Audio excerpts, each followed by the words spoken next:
Hey guys, Gary the Gremlin here, but I can't deal with that now.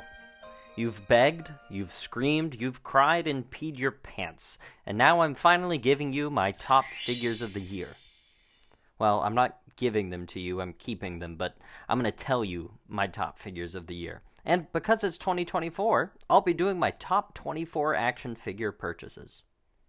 I'm just kidding, I don't have the time for that, or think that I've even bought that many toys this year. Making a top 7 list was hard enough, not just because my mind is divided between so many options, but also because I have a really bad memory. And honestly, I have no idea what I bought this year. I'll be digging up receipts to know for sure. Maybe it's because the number of concussions I've suffered this year, but I'm losing count of those too. So yeah, title is self-explanatory, but did just want to cover all bases. I'm horribly thorough, as you know. First condition, this is all figures, not just Transformers. I mean, it'll mostly be Transformers, that's kind of my bread and butter here. And second, should mention, lots of the guys and gals, and anyone else, showing up here are likely to have been reviewed already. I mean, it's obvious to say that if I liked a figure enough to review it, there's a high chance I liked it enough to make it on this list. Alright, all that fine print lawyer talk out of the way, let's go. And no gifts I got for Christmas this year. That's just not fair, recency bias and all that.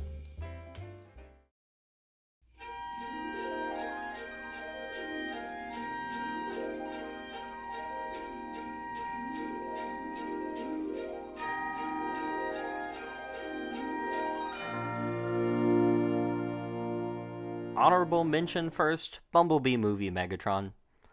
Look, I know he's probably at the top of everyone else's list, but he just doesn't do it for me. At one point, I tried writing a script to review him, and I think I found I just wasn't interested enough in him. The alt modes are both really weak, and the robot mode, though looking great, has too many problems to be in my top 7. He's amazing looking, there's just some awkwardness in the posing that makes him not a fun toy, just a good looking toy, and these guys have got to be fun. That's like rule number 1. Also, honorable mention to Bumblebee movie Shockwave, who's better than Megs, but just didn't have a spot.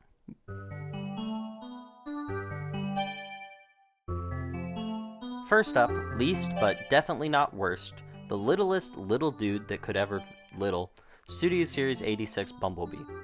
The first of many G1 styled modern Transformers on this list. Buckle up, Chucklenut. I love this guy. He's so cute. In my opinion, he's everything that looked good on MP45 Bumblebee, but leaving out everything that looked ugly. He's the perfect little distillation of that cartoon guy from my childhood, and he looks and feels the part. A little round ball of a robot, perfectly French-shaped. The alt mode is great. It's amazing that you can compress him down into it. My one great sadness, of course, is that this doesn't look exactly like the chibi little Volkswagen from the cartoon. But as a son for my Optimus Prime, perfect. Let's move on.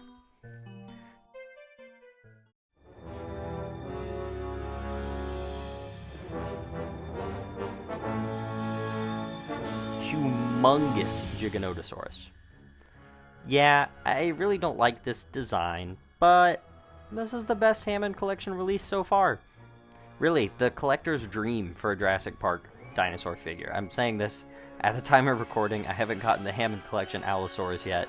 He looks really good, but at least in terms of quality, this one is up there. I have to say, it was probably the most deserving of an update. That original figure looks horrible. It's massive and regularly on sale for like $35. It's super posable and very well detailed, and it does just look mean in an evil way. If I engage the 14-year-old part of my mind, I can start to appreciate that this is a big, silly monster, and maybe it doesn't matter how stupid it looks. It gets relatively high on the list just because of the quality of how good it is.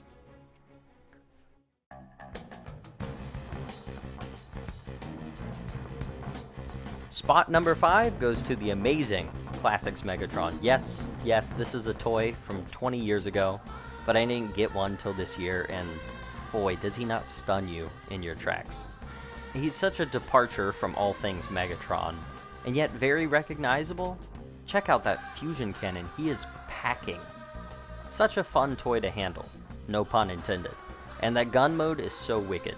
I think I prefer this to the actually realistic Walter P38 gun. This instead is fun and silly, and in the spirit I like my Transformers to be. All in all, a great toy. Only real negatives are that he can't stand up that well. He's got some fine posability, just a lot of it can't be utilized because there's nothing at the ankle. It's okay though, because that's not really what this toy is about. He's more about being played with. And he's still secured himself a comfortable place at spot number 5.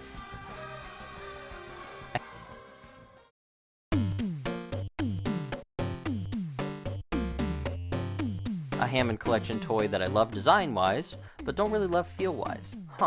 About the opposite of number 6, I guess. The Hammond Collection Carnotaurus is an absolute belter, he is.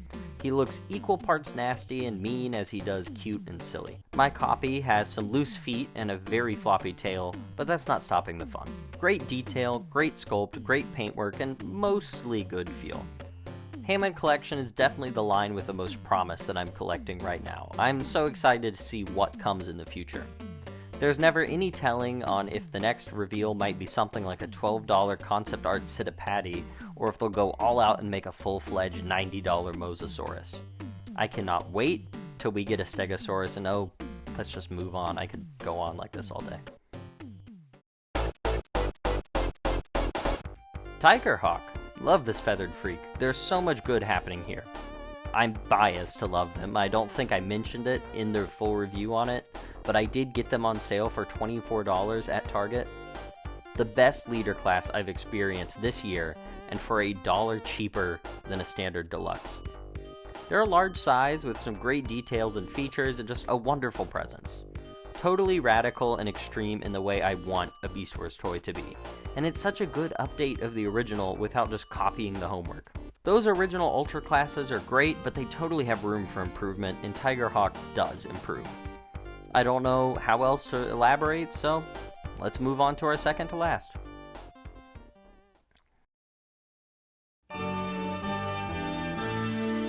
This will come as a surprise to many, I think. Studio Series 86 Optimus Prime. I know, he's not number 1. There's really nothing wrong with him. There's no reason he is not number 1, except that there's just one dude I like a little more. He is really my favorite Optimus Prime I own, as well as one of the best executed Generations figures. I've made a nearly 10-minute video reviewing him, you know the deal, yada yada. He's the effort you see put into a masterpiece, but put into a Generations figure. I think the influence of Earthrise Prime was what made me appreciate this guy more. Where that guy was desaturated with a shrimpy trailer, this Papa-Bot goes the full 9 yards to get that perfect look. He's such a great complete package. He's got pretty much everything I need him to have. This is going to bother some people, I can tell. But my favorite figure I got this year, the one I pick up the most often to transform, the one that appears the most in the B-roll footage of my reviews, the one who's constantly on my desk, is Studio Series 86 Ratchet.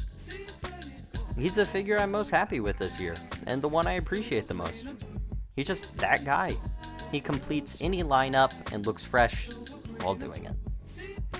I had Studio Series 86 Ironhide long before this guy, and I was pretty happy with him, but just such a simple paint swap and head change does wonders. I say it time and time again in my review, my favorite aspects of Transformers is the silly and fun side. I think I've said it already once in this video, and I think for me this year Ratchet just represented that. He's got a perfect dense feel, he's got some really quality plastic and some perfect paint matching. The transformation is straight genius. It's my favorite modern day transformation step, being how his feet unfold to become the entire back of the ambulance. I'm not saying he's perfect, I'm just saying he represents to me the heart of what Transformers was this year.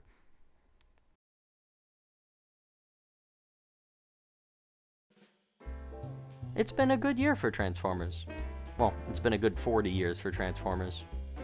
And out of all of those, I chose the most basic 84 bot possible for my top spot. I can pretend to like the movie stuff all I want, but when it comes down to the wire, only pick G1 for the top of my list. Call that basism, I guess. Just kidding, for real. I wanted to come back and say this year has been amazing for the channel. We're nearly at 500 subscribers, and I've been getting so many views and likes that I'm considering crazy stuff for next year, like more news vids and things like live streaming, unboxings, and such.